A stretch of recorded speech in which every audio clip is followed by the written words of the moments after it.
पदयात्रा सध्या यवतमाळ जिल्ह्यामधून जात आहे आणि या यवतमाळ जिल्ह्यातच जर आपण पाहिलं तर भाजपचे आमदार राजू तोडसाम यांच्या पत्नी प्रिया तोडसाम यांनी स्वागत बच्चू कडूंचे या ठिकाणी केलेलं आहे। कर्जमाफीसाठी बच्चू कडू आक्रमक झालेले आहेत, मोर्चा करत आहेत। तुम्ही भाजप आमदारांच्या पत्नी आहेत, तुम्ही बच्चू कडूंचं स्वागत केलेलं आहे, कसं पाहता? बच्चू भाऊंकडे पूर्ण आपला सर्वांचा पाहण्याचा दृष्टिकोन म्हणजे एक ते खरोखर जनतेचे नेते आहे आणि ज्यांना पण समाजामध्ये खरोखर गरज असते, मग ते अपंग असो दिव्यांग असो, त्यांच्या ते नेहमी पाठीशी उभे असतात आणि शेतकऱ्यांसाठी ती हे मोर्चा काढतात आहे। तेव्हा मला असं वाटलं की माझं कर्तव्य आहे की आपण त्यांचं स्वागत करावं।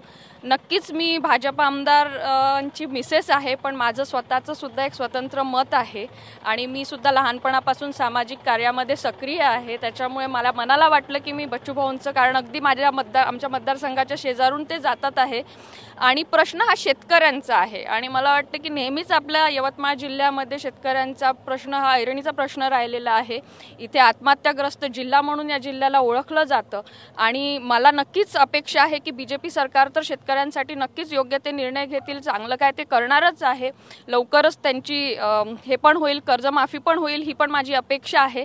पण बच्चू भाऊंचं मी एक आपले वैयक्तिक संबंध म्हणून आणि शेतकऱ्यांसाठी असलेलं आंदोलन म्हणून याच्यासाठी मी आपलं समर्थन दाखवायसाठी इथे आलेली आहे। तुमचे आमदार पती आहेत, त्यांना तुम्ही सांगणार आहात की सरकारकडे की मांडावा शेतकऱ्यांची कर्जमाफी, बच्चू कडूंचा हा मोर्चा जातोय? मला असं वाटतं की मला सांगायची गरजच पडणार नाही, कारण की देवाभाऊ म्हणजे आपल्या सर्वांचे महाराष्ट्राचे लाडके मुख्यमंत्री देवेंद्रजी हे स्वतःच शेतकऱ्यांबद्दल फार नेहमी विचार करत असतात आणि त्यांचे निर्णय हे शेतकऱ्यांना फायद्याचेच असतात आणि आता पण ते शेतकऱ्यांसाठी काय योग्य निर्णय घेता येईल याच्यासाठी सरकारची पूर्ण वाटचाल चालू आहे।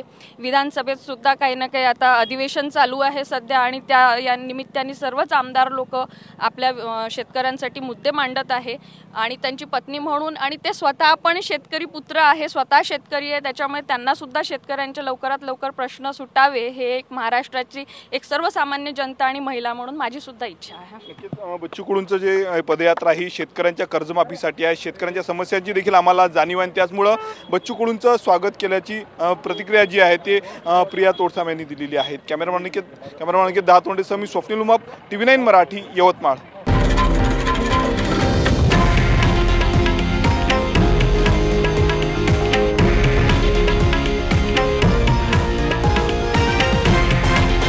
हे आहे देशातील नंबर 1 न्यूज नेटवर्क आणि आपण पाहत आहात TV9 मराठी, एकमेव।